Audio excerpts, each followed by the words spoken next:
Hello guys! For today's video, magluluto ulit ako ng aming pananghalian. So, medyo matagal-tagal na rin ako bago nakapag-upload ulit ng mga lutuin. So, hindi kasi kami nakapunta ng palengke kanina. Kasi gusto ni Mother, yung partner ng aming etong pako ay tag dito. Parang mga bituoy, makohol, mga ganoon. Eh kaso kasi tanghali na, kaya sabi ko, ano na lang, gataan na lang. So, start na tayo.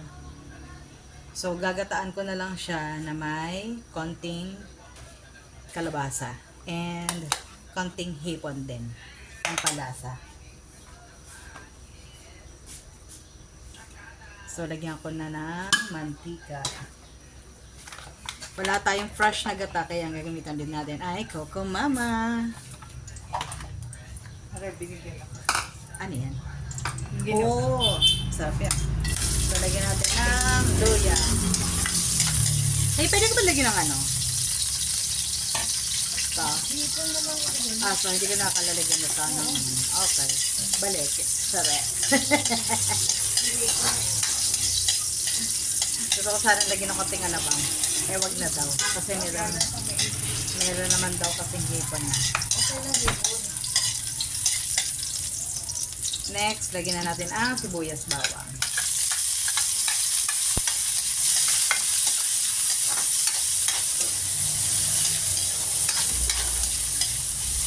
Ang aking sili na medyo naghihingalo na.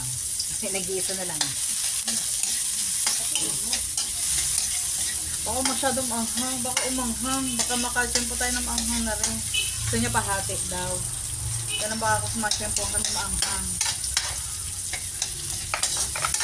Palambutin ko lang itong sibuyas.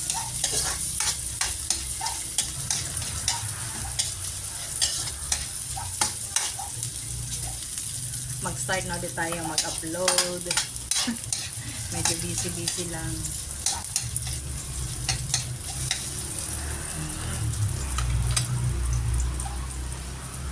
So, lagay ko na itong hipon.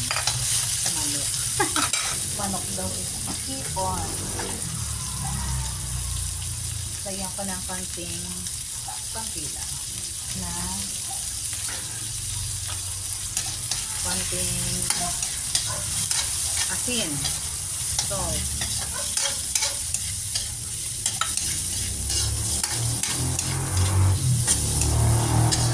Ngayon lang medyo kumanta panahon dito sa amin. At ilang araw na rin makulimlim. Pag hindi makulimlim, umuulan.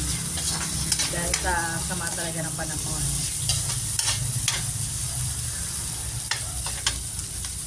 Lagyan natin ng konting patis. Asin na may patis pa. Konti lang. Kasi igigisa ko na itong kalabasa para lang may lasa yung kalabasa.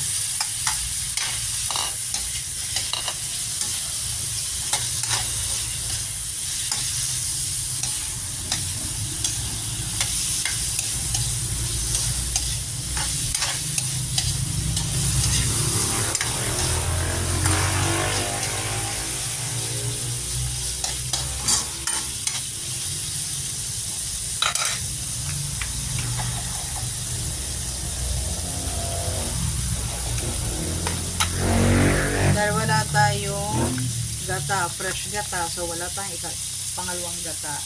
So, lagyan ko lang ng konti.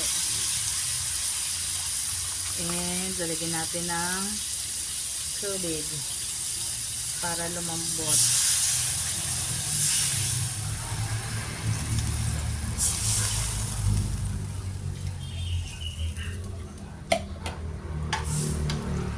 Isama ko na nga itong aking sili.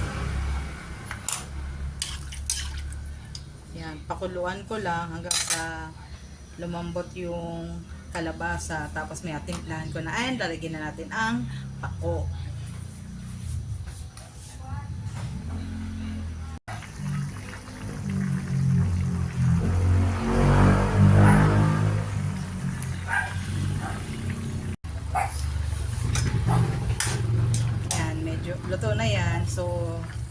Dudurog-durugin ko lang ng konti itong kalabasa para lumasa doon sa sabaw niya.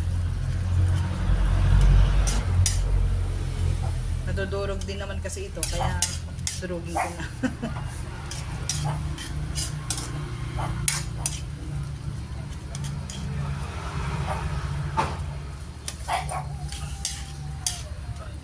Ay, di tuwa si ano. So, lagay na natin ng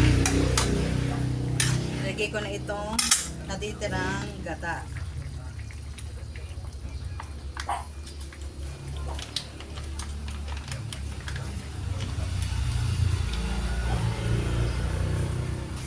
Ay, yung pala na yung malangsi. Parang dilis. So, lagyan ko ng kalahating chicken cube. Pwedeng gawin na ayun sa okoy. And, lagyan natin ng paminta. Oh, nga, ito to, parang nga ito torta. Parang, Ba't yan? Hindi nga naman pamatay. Luya. Luya ang katapat niya. Dapat luya.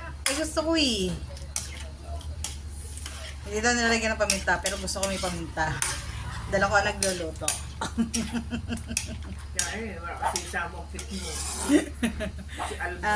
May almoran. Teka, timplahan muna natin. Tikman bago ko ilagay ang...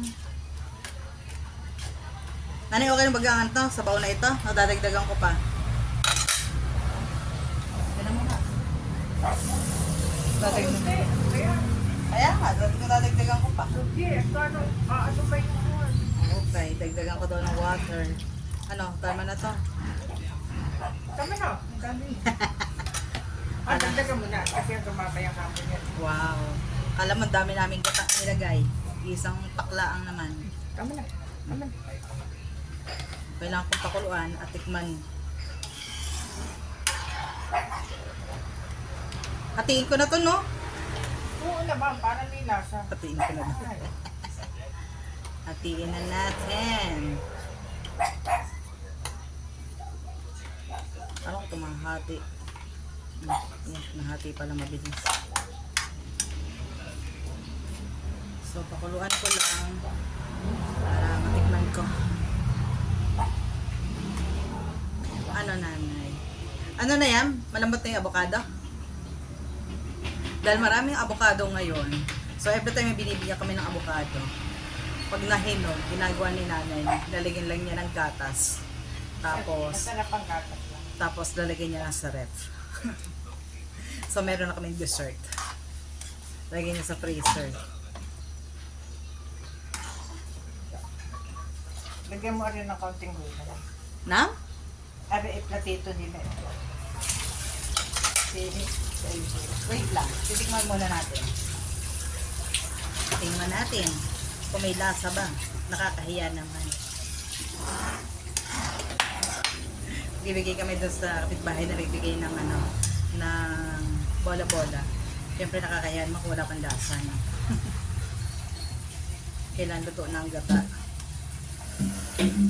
Patakan ko kaya ito natin ng suka. Pwede naman, no? Kapatak lang. Yan ang sabi ko, ang anghang. Ay, pamita na eh. Hindi. Ang hanghang ng ano, sile. Tikman mo nga. Ito muna yung gata. May oo nga. Lagyan ko ng konting ano. Ano? Pwede na. Talagay ko na to. So, lagyan na natin ang mga paku. Magkapalag pa rin sa rep. Bumalik ko sa iyo. Ayun, yung gatas. Nagpunta daw siya sa rep. Ano daw gagawin niya sa rep? Niluksan niya ang rep. Nilagyan na ng paminta. Tapos ang anghang pa nung ano. Wadi. Yari na naman tayo. So, lagyan ng pakuluan ko lang to. Pero lalagyan muna natin ng kapatak na suka para medyo matumagal siya hanggang mamayang hapon. Oops. Pakuluan ko lang.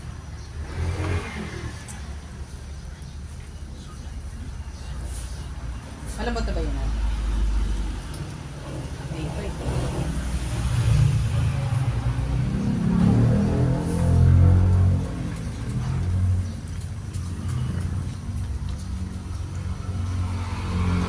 Ang bibig ko palang isda na inis na ba? Yung cobbler para makakain sila. Kasi akala niya malupit. Yung fish fillet. Yung cobbler sa Ah. isang bili mo siya ng isang daan. At huwag na lang sasabihin. Ano akala lamang siya. Mang-joke.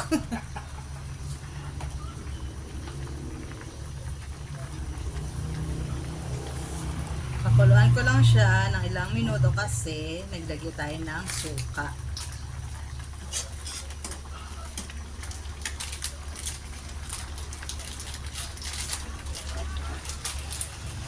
Ayan. Kung makakalupit. Di nga. So, pakulan ko lang ng ilang minuto and pwede na siyang ihain. Kain na tayo.